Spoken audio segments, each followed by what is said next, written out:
কর্মসংস্থানের দাবিতে মানববন্ধন। বিস্তারিত থাকছে তরিক শিবলির পাঠানো তথ্যে। এখন আমরা তো অনেক কিছু শুনতে পাই, কিন্তু আমরা সবকিছু মুখ করে বলতে পারি না। আমরা সাধারণ মানুষ, আশেপাশে অনেক ক্ষমতাবান মানুষ অনেক বড় বড় স্থাপনা করছে, হয়তো আমাদের দ্বারা তাদের কোনো ক্ষতি হয়। জাস্ট আমি এবং আমার বাচ্চা এবং আমার পেট চলতেছে 5 থেকে 4 মাস থেকে 6 ঘন্টা। রাজধানীর উত্তরা 15 নম্বর সেক্টরে বউবাজারে আজ 15ই নভেম্বর 2024 বউবাজার ফুড কোর্ট মালিক সমিতি এক মানববন্ধনের আয়োজন করে।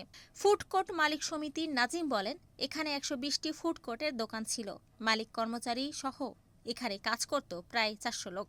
সিকিউরিটি গার্ড ও অন্যান্য সব মিলিয়ে কাজ করা লোকের পরিমাণ 600। প্রায় 1800 থেকে 2000 মানুষের ক্ষুধা নিবারণ হতো এই ফুড কোর্টগুলো থেকে।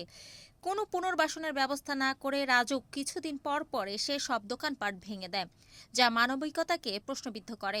তাই আমরা দোকান মালিক সমিতির সকলে আজ উপস্থিত থেকে মানববন্ধন করছি। বৈষম্য বিরোধী আন্দোলনকে সবাই সমর্থন করে, কিন্তু আমাদের সাথে যে বৈষম্য হচ্ছে তা কেউ দেখে না। মানববন্ধনে সবাই একসাথে স্লোগান দিতে থাকে, আমাদের দাবি, আমাদের দাবি, মানতে হবে, মানতে হবে।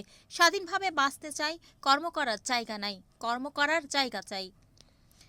ফুড কোর্টের এক নারী ব্যবসায়ী সুমি বলেন, আমার পরিবারের চিকিৎসার অর্থ এখন আর ব্যবস্থা হচ্ছে না।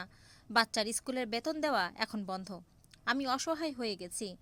এই মানববন্ধন নিয়ে রূপালী বাংলাদেশের প্রতিবেদক রাজুক কর্তৃপক্ষের সাথে যোগাযোগ করলে নাম প্রকাশে অনিচ্ছুক হয়ে তিনি বলেন, আজ এই মানববন্ধনের বিষয়ে তেমন কিছুই বলা যাবে না।